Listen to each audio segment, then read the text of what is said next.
Good morning, friends. Welcome to our YouTube channel CS Sansar. This is CS Stuti Mahajan. So today we are going to discuss dividend distribution tax abolished and how we can avoid the TDS on dividend. Let's see the PPT.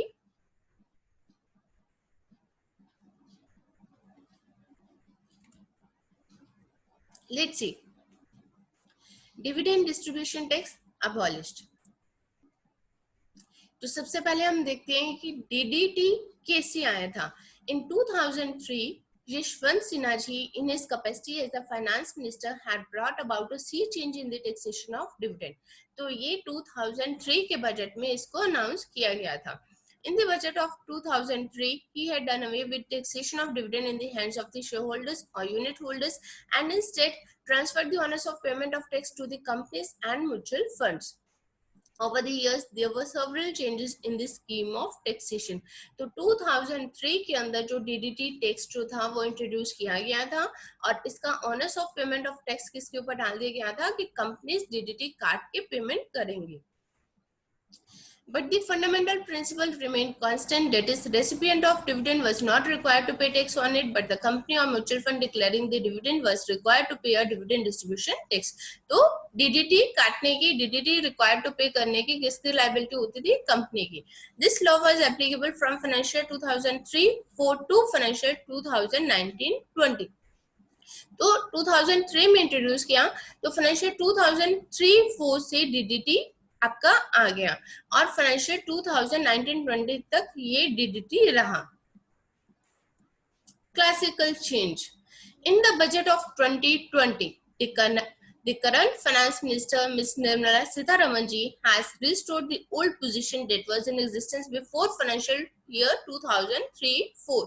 तो 3-4 से पहले भी जो situation थी वही आज की situation again वहीं से वही आ गई है. Thus, now with effect from financial 2020-21, abolish the DDT. DDT को अब खत्म कर दिया.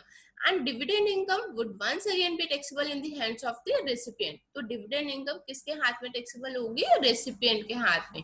And no DDT would be payable by the company or mutual fund. तो 2020 के बजट के अंदर जो क्लासिकल चेंज किया आया कि डीडीटी को खत्म कर दिया गया और जो रेसिपिएंट है, रेसिपिएंट कौन होगा? डिविडेंड का. जो शेयर होल्डर है जिसको डिविडेंड मिला है तो वही उसी के हाथों में डिविडेंड की इनकम जो है वो टैक्सेबल होगी. Let's see. Union Budget 2020 dividend distribution tax abolished. अब DDT abolish हो गया तो अब नया कंसेप्ट क्या आया? TDS on dividend. क्योंकि जो डिविडेंड है वो रेसिपिएंट के हाथ में अगर टैक्सेबल है तो उसके ऊपर TDS कट के कंपनी पे करेगी. तो अब हम उसको चेक करते हैं. The taxation of dividend in the hands of the shareholders and unit holders has given rise to another compliance burden for some taxpayers, and of course for the companies and mutual funds, that is TDS. तो अब जो companies हैं वो dividend जो पे करेंगे TDS deduct करके dividend की पेमेंट शेयर होल्डर्स को करेंगे. रेट ऑफ TDS अब हमने ये तो डिस्कस कर लिया कि DDT खत्म हो गया, TDS इंट्रोड्यूस हो गया. अब जो TDS है वो किस रेट के ऊपर डिडक्ट किया जाएगा? तो इसके लिए there is an existing section in the Income Tax Act section 194 which applies to TDS from dividend on shares. तो उसके लिए एक 194 सेक्शन है जिसके अंदर TDS on dividend on shares के ऊपर TDS जो है वो डिडक्ट होगा. As per this section, the company which declares dividend is required to deduct TDS from the dividend at the rate of 10%. तो जो dividend है उसके ऊपर जो TDS है applicable है at the rate of 10%. Rate of TDS for financial 2020-21. क्योंकि आपको पता है कि ये वाला साल जो रहा है वो कोविड पीरियड रहा है तो इसके अंदर एक एक्स्ट्रा ऑर्डिनरी रिलैक्सेशन जो है वो मिली है. तो इस साल के अंदर जो डिविडेंड के ऊपर TDS का रेट है वो क्या रहेगा? Date will be reduced by 25%. तो 10% में से हमने उसका 25% निकाल दिया तो इस साल में 7.5% के ऊपर डिविडेंड का जो TDS है वो डिडक्ट होगा. और इसके अंदर कंसेशन क्या है? 5,000. In case the dividend exceeds ₹5,000 तो उसके ऊपर TDS इस साल 7.5% डिडक्ट होगा. अदरवाइज TDS क्या है? 10%. Taxation of dividends post budget 2020. The dividends distributed by company and mutual funds on and after 1st April 2020 is the taxable income of the investor. तो जो शेयर होल्डर है उसकी income में ही उसको taxable किया जाएगा. For individuals, there is one concession. The TDS is to be deducted only if the total dividend expected to be distributed or paid to the shareholder by that particular company or mutual fund is likely to exceed rupees 5,000 in the year. अगर 5,000 तक dividend distribute कर रहे हो आप share holder को dividend दे रहे हो तो नो टीडीएस. अगर 5,000 से ऊपर उसका डिविडेंड हो जाते तो उस केस में टीडीएस डिडक्ट होगा एट द रेट ऑफ 10% और इस ईयर के लिए स्पेशल टीडीएस का रेट है जो 7.5%. For companies corporate shareholders, dividend shall be taxable as per the effective tax rates, which would range 25.17% to 34.94%. तो अगर कंपनीज ने ही शेयर्स लिए हुए हैं तो उस केस में उनकी टैक्सेबिलिटी इस तरह से हो जाएगी. Mutual funds. The insertion of section 194K under the act in which mutual funds on payment of dividend to residents will be required to deduct TDS at the rate of 10%. तो same way में mutual funds भी हैं उस case में भी 10% है but mutual funds का section कौन सा है 194K के अंदर उसके ऊपर TDS जो है वो डिडक्ट होगा. For non-resident shareholder, Indian companies shall be liable to withhold taxes at 20% on payment of dividend to a non-resident shareholder. This rate could be lower if the benefit under the tax treaty is available to such shareholders. तो non-resident shareholder ने अगर उसको कोई आप income दे रहे हो as a dividend तो उस केस में आप टीडीएस कितना डिडक्ट करोगे एट द रेट ऑफ 20%. तो सेक्शन 194 क्या कहते हैं. डोमेस्टिक कंपनी ने डिविडेंड पे किया रेजिडेंट शेयर होल्डर को. डिविडेंड पे करते हुए उसने टीडीएस डिडक्ट करना. टीडीएस डिडक्ट होगा if the dividend income is more than 5,000. अगर 5,000 से लेस देन है तो टीडीएस नहीं डिडक्ट करेंगे. अगर 5,000 से मोर देन है तो टीडीएस डिडक्ट होगा at the rate of 10%. Equity shares के लिए सेक्शन कौन सा है अंडर सेक्शन 194 और इक्विटी म्यूचुअल फंड्स के लिए सेक्शन कौन सा है अंडर सेक्शन 194K. और जिसकी इनकम है उसके केस में dividend income will be taxable at the slab rate. जो उसकी इनकम टैक्स की जो स्लैब रेट है उसी के अकॉर्डिंगली उसकी इनकम में क्लब होके वो टैक्सेबल हो जाएगा.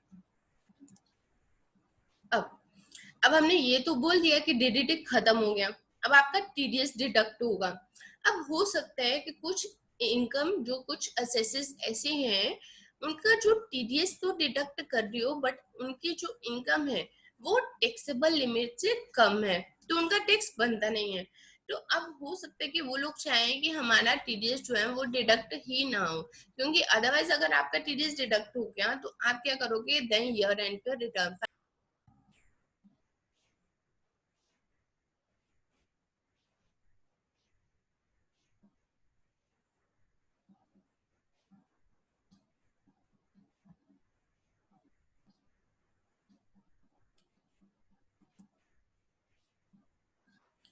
तो हो सकता है कि आप उसके लिए क्या करोगे कि हाउ टू अवॉइड टीडीएस कि आपका टीडीएस से डिडक्ट ना हो क्योंकि आपकी इनकम जो है वो टैक्सेबल लिमिट में नहीं आ रही है. तो उसके लिए ऑप्शन क्या है form 15G form 15H. 15H is for the senior citizen. Form 15G और फॉर्म 15H.